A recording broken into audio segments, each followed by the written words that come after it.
Olá! Já parou para pensar se as nossas ações do dia a dia, as mais comuns, podem ser uma forma de adoração? Nesta nossa análise, a gente vai mergulhar numa ideia que é muito poderosa: a de que adorar a Deus e servir as pessoas são duas coisas que não dá para separar. Vamos descobrir juntos como é que isso funciona na prática. Essa frase aqui parece bem simples, né? Adorar a Deus e servir as pessoas. Mas, sabe, ela resume um conceito teológico bem profundo. A ideia de que essas duas coisas não são ações separadas. Na verdade, é como se fôssemos dois lados da mesma moeda. Vamos ver o que isso significa de verdade? E para a gente entender essa ideia, preparamos um roteiro bem claro. Primeiro, vamos falar sobre o propósito duplo do serviço. Depois, a gente passa para as três dimensões de um dom, ou seja, as ferramentas que a gente tem. Em seguida, vamos ver a diferença entre construir e destruir. E aí, um alerta importante sobre o perigo da motivação errada. Para fechar, a gente termina com um teste final bem prático. Vamos lá? Certo, vamos começar pela base de tudo, pelo fundamento. A ideia central é que o propósito do serviço vai muito além de só ajudar alguém. Servir as pessoas é, em si, uma forma direta de adorar a Deus.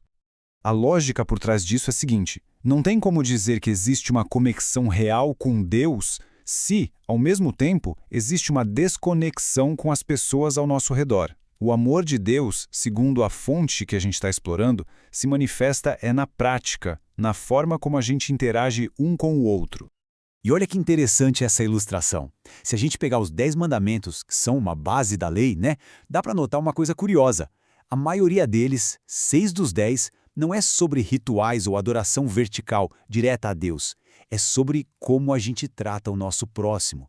Isso já diz muita coisa.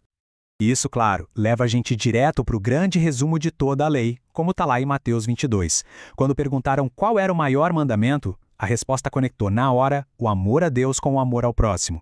Uma coisa não existe sem a outra, são inseparáveis. E aqui está um ponto central. Quando a gente serve, a gente está glorificando a Deus. Mas o que isso quer dizer na prática? Não é só cantar ou orar, não. Nesse contexto, glorificar é revelar, é tornar o caráter e a presença de Deus visíveis para o mundo, através do que a gente faz. Ok, então o porquê a gente já entendeu. Agora vamos pro como. Se servir é tão importante assim, como a gente pode encontrar o nosso jeito pessoal de fazer isso? Essa parte agora é sobre as ferramentas que cada pessoa tem, que são únicas. O material que estamos analisando propõe um modelo com 3 dimensões. Pensa nisso como um GPS para o serviço. Primeiro, a paixão. É o onde se serve, aquilo que move a pessoa por dentro. Segundo, o dom.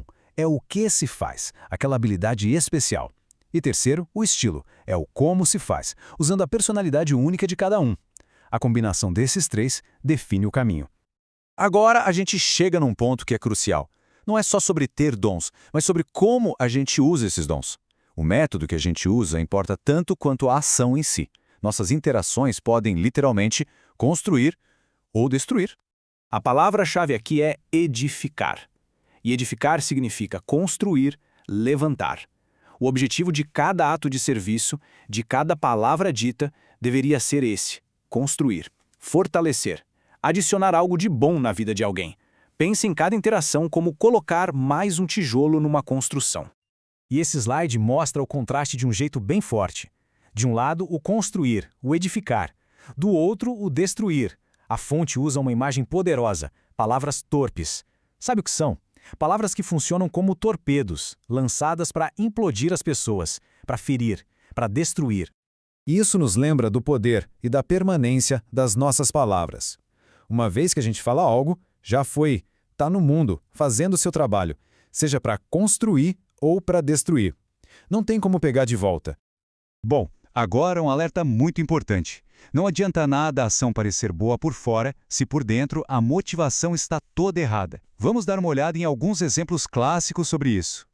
O primeiro caso que a fonte traz é o do rei Saul. Ele recebeu uma ordem direta de Deus, mas resolveu fazer do jeito dele. Ele achou que o plano dele para adorar a Deus era melhor. Foi um ato que parecia de serviço, mas motivado pelo orgulho, não pela obediência.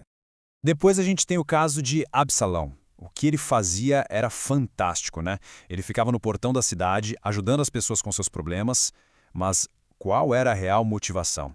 Ele estava usando o serviço como uma ferramenta política para ganhar o apoio do povo e conspirar contra o próprio pai. E o nosso terceiro caso, Ananias. Ele viu outra pessoa, Barnabé, ser elogiada por ser generosa e pensou: quero isso para mim também. O ato de dar dinheiro foi público, parecia bom, mas o coração dele não queria ajudar a comunidade. Queria o aplauso, a fama. Então, depois de ver tudo isso, a pergunta que fica é: como a gente pode saber se está no caminho certo? Como dá para avaliar o nosso próprio serviço? A parte final da nossa análise nos dá um teste bem simples, mas muito poderoso para filtrar tudo isso. No fim das contas, tudo se resume a duas perguntas. Primeira, isso que estou fazendo glorifica a Deus? Ou seja, revela o caráter dele, que é de amor e bondade? E a segunda, isso abençoa as pessoas? Ajuda a construir, a levantar quem está ao meu redor? E a regra é clara. O serviço de verdade tem que passar nos dois testes. Não é um ou outro. Se uma ação parece glorificar a Deus, mas machuca as pessoas, a base está errada. E se ajuda as pessoas, mas a motivação é o egoísmo, a base também está quebrada. E com isso a reflexão final fica para cada um de nós. Olhando para as nossas próprias ações, no trabalho, em casa, na comunidade, será que a gente pode fazer essa pergunta? O que eu faço no meu dia a dia está passando nesse teste duplo? Glorifica a Deus e abençoa as pessoas? É uma pergunta simples, mas que tem uma resposta que pode mudar tudo.